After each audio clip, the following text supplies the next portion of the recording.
سفر کی ضرورت پیش آتی رہتی ہے، مثلا حج، عمرہ، طلب علم، جہاد اور تجارت کے لیے سفر، اور دوستوں قرابت داروں کی ملاقات کے لیے سفر وغیرہ۔ کچھ سفر فرض کا درجہ رکھتے ہیں، اس لیے نبی صلی اللہ علیہ وسلم نے سفر کے احکام و آداب کا خاص خیال رکھا اور اس کی تعلیم دی ہے۔ آداب سفر میں سے کچھ سفر سے پہلے کے معاملات ہیں، کچھ دوران سفر اور کچھ چیزیں واپسی سے متعلق ہیں۔ ہم ان تینوں حوالوں سے ہی آداب سفر کو دیکھیں گے۔ پہلی قسم کے آداب سفر شروع کرنے سے پہلے کے ہیں۔ پہلا ادب ہے سفر سے پہلے نیت کو خالص کر لیں۔ سفر کی تھکاوٹ اور اس کے لیے لگایا جانے والا مال انسان کے لیے حسن نیت کی وجہ سے باعث اجر بن جاتا ہے۔ یہ کتنی بڑی نعمت ہے رب تعالیٰ کی کہ آپ اپنے نیت کو خالص کر لیتے ہیں تو ہر چیز رب کی خاطر قبول کی جاتی۔ پھر جو مال لگتا ہے وہ بھی، جو محنت انسان کرتا ہے، جو ہمت، جو کوشش لگاتا ہے، سب کچھ اللہ تعالیٰ قبول فرماتے ہیں۔ بخاری کی 1295 نمبر پر، مسلم کی 1628 نمبر روایت میں سفر میں بعض عبادات مختصر کر دی جاتی ہیں لیکن اجر اسی طرح ملتا ہے۔ بخاری کی 2998 نمبر روایت۔ دوسرا ادب ہے اللہ تعالیٰ کی نافرمانی کے لیے سفر نہیں کرنا چاہیے۔ ایسے علاقوں کی طرف سفر کرنا جہاں سے بے حیائی اور برائی کے کام ہوتے ہوں تو انسان جس حرام کام سے دور ہوتا ہے اس کے قریب آ جاتا ہے۔ اسی طرح کافروں کے ملکوں کی طرف سفر کرنا ہے یا اللہ تعالیٰ کی حرام کردہ چیزوں کی خرید و فروخت کے لیے سفر کرنا۔ ایسے سفر ان کی تھکاوٹ اور ان پر لگایا جانے والا مال انسان کے گناہوں میں اضافے کا باعث بنتا ہے۔ یہاں خاص بات دیکھیے گا، کافروں کے ملکوں کی طرف سفر کرنا اجازت نہیں ہے کسی مسلمان کو جب تک کہ اس کی مجبوری نہ ہو۔ مجبوری کیا ہے؟ دین کی دعوت و تبلیغ۔ اسی طرح سے کوئی بزنس کے لیے جاتا ہے تو واپس لوٹ کے آنا ضروری ہے۔ کافروں کے دیس میں رہائش اختیار کرنے کی اجازت اسی کو ہے جو اللہ کے دین کی دعوت و تبلیغ کے لیے جاتا ہے یا جہاد فی سبیل اللہ کے لیے۔ اور اسی طرح سے کافر ملکوں کے اندر کوئی تعلیم کی غرض سے جا سکتا ہے لیکن واپس آنا ضروری ہے۔ اسی طرح کوئی علاج کی غرض سے جا سکتا ہے لیکن واپس آنا ضروری ہے۔ تیسرا ادب ہے سفر سے پہلے استخارہ کرنا چاہیے۔ استخارہ نبی صلی اللہ علیہ وسلم کی سنت اور بلند مرتبہ اسلامی ادب ہے۔ اسلام نے یہ ادب سکھایا ہے کہ ہر مباح کام سے پہلے اپنے رب سے خیر طلب کریں۔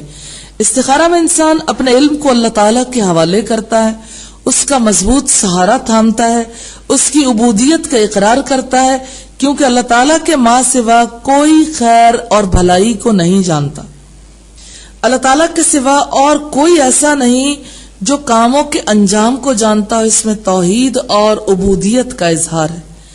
اس ادب کو ملحوظ خاطر رکھنے کی وجہ سے انسان نافرمانی کے کاموں سے بچ جاتا ہے کیونکہ نافرمانی کے کاموں پر نہ صالح نیت کی جا سکتی ہے نہ خیر طلب کی جا سکتی ہے۔ بخاری کی 1162 نمبر روایت سے پتہ چلتا ہے۔ اور استخارہ کا تعلق خواب سے نہیں ہوتا، نہ ہی یہ ضروری ہوتا ہے کہ انسان کو فوری طور پر شرع صدر نصیب ہو جائے، لیکن ایک ہی دفعہ استخارہ کرنا کافی ہے۔ چوتھا ادب ہے سفر کے لیے مشورہ لینا چاہیے۔ اپنے عزیز و اقارب اور دوستوں سے مشورہ لینا مفید ہے، لیکن مشورہ اہل دین، محبت کرنے والے عقل مند لوگوں سے لینا چاہیے۔ جیسے عام حالات میں لوگ ایک دوسرے سے مشورہ لیتے ہیں، نہ پوچھنے والے کو پتا ہے نہ بتانے والے کو کسی کی خبر ہے، لوگ کہتے ہیں ہم نے مشورہ لے لیا۔ تو انسان سے مشورہ لینے اور دیوار سے مشورہ لینے میں کچھ تو فرق ہونا چاہیے۔ دیوار تو پھر نقصان نہیں دیتی لیکن نادان دوست سب سے زیادہ نقصان دیتے ہیں، اس لیے عقل مند ہونا بہت زیادہ ضروری۔ ایک مسلمان کا دوسرے مسلمان پر حق ہے کہ وہ اخلاص اور سچائی کے ساتھ نصیحت کرے۔ مسلم کی 2162 نمبر روایت میں ہے۔ پانچواں ادب ہے لوگوں کے حقوق ادا کر کے نکلنا چاہیے۔ سفر میں چونکہ مشقت ہوتی ہے، خطرات لاحق ہوتے ہیں، اس لیے لوگوں کے حقوق کی ادائیگی سے انسان کو اپنی پشت ہلکی کر لینی چاہیے۔ جس شخص کے ذمے قرض یا امانت کی ادائیگی یا کسی کا کوئی حق دینا ہو تو وہ سفر سے قبل ادا کرے، کیونکہ ممکن ہے کہ سفر سے واپسی پر نہ ہو سکے۔ نبی صلی اللہ علیہ وسلم نے ہجرت کے موقع پر امانتوں کی ادائیگی کے لیے حضرت علی کو اپنے پیچھے چھوڑا تھا، النساء کی آیت نمبر 58 سے پتہ چلتا ہے۔ چھٹا ادب ہے، سفر سے پہلے والدین سے اجازت لینی چاہیے۔ والدین کی رضا جس مباح کام میں شامل ہو جاتی ہے اس میں برکت ہوتی ہے اور ان کی ناراضگی سے نقصان واجب ہو جاتا ہے۔ والدین سے اجازت لینا ان کی طبیعت پر خوشگوار اثرات مرتب کرتا ہے۔ اسی طرح عورت کو اپنے شوہر سے، کسی بھی ذمہ داری پر مامور شخص کو اپنے نگران سے اور طالب علم کو اپنے استاد سے اجازت لینی چاہیے۔ ساتواں ادب ہے، سفر سے پہلے وصیت کرنی چاہیے۔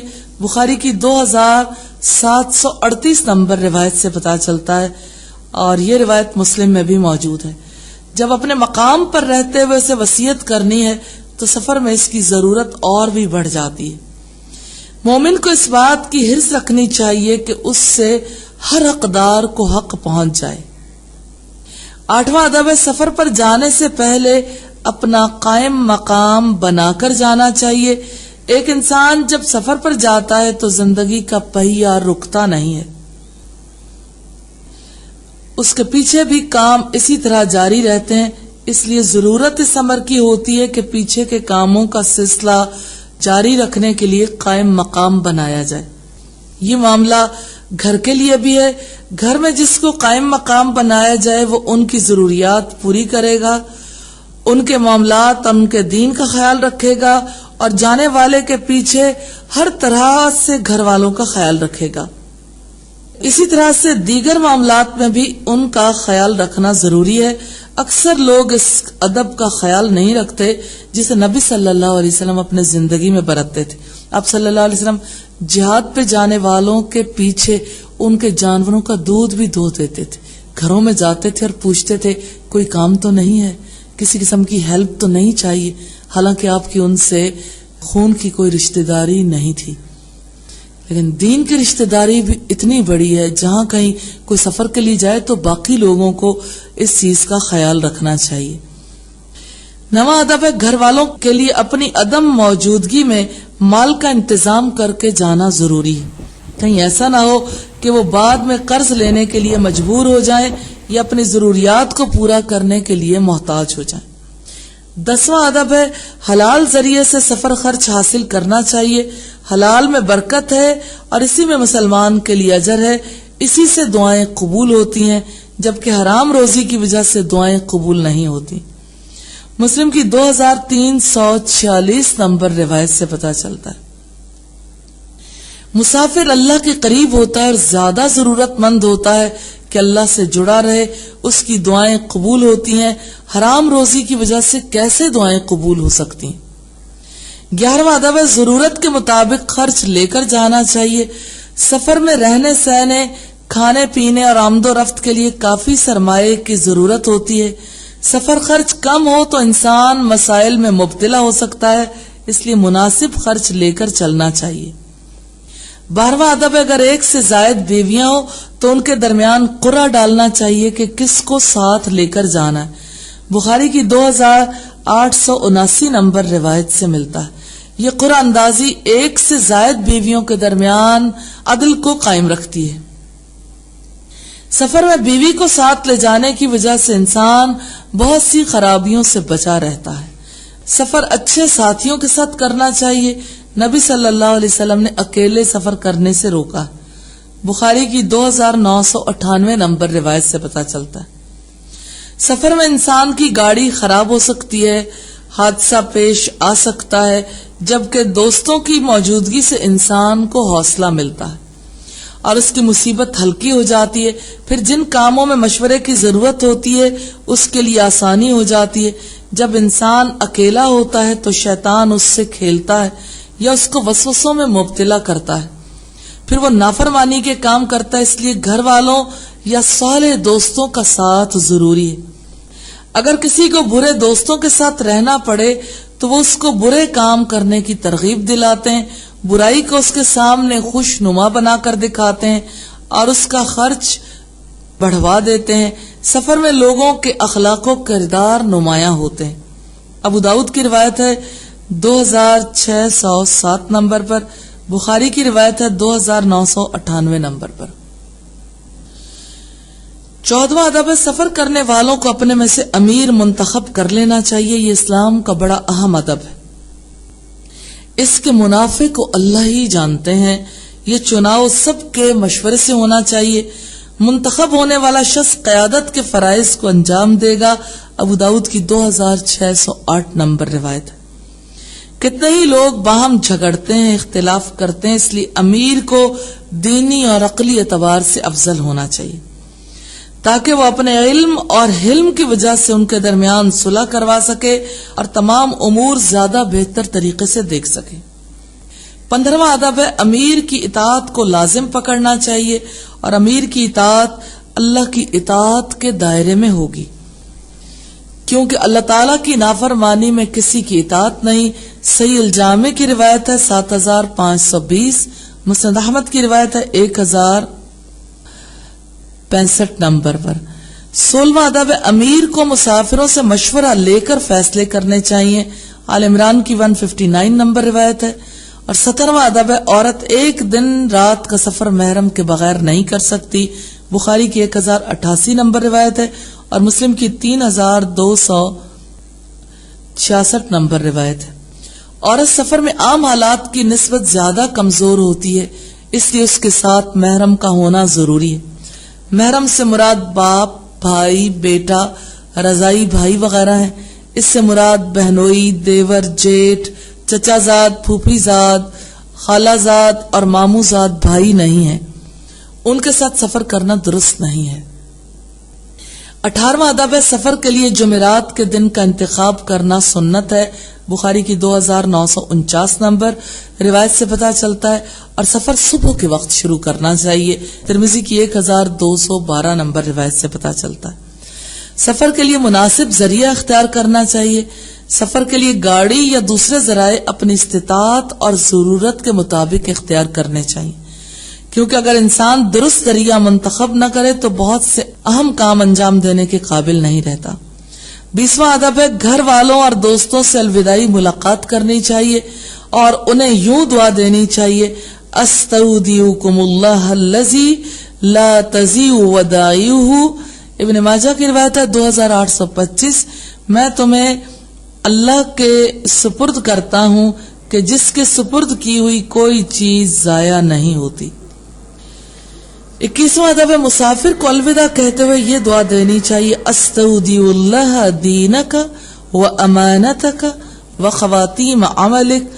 ترمذی کی 3443 نمبر روایت. سفر کے آداب دیکھیں گے.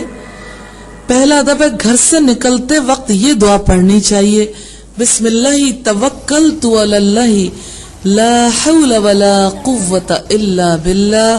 ابو داؤد کی روایت ہے 5095.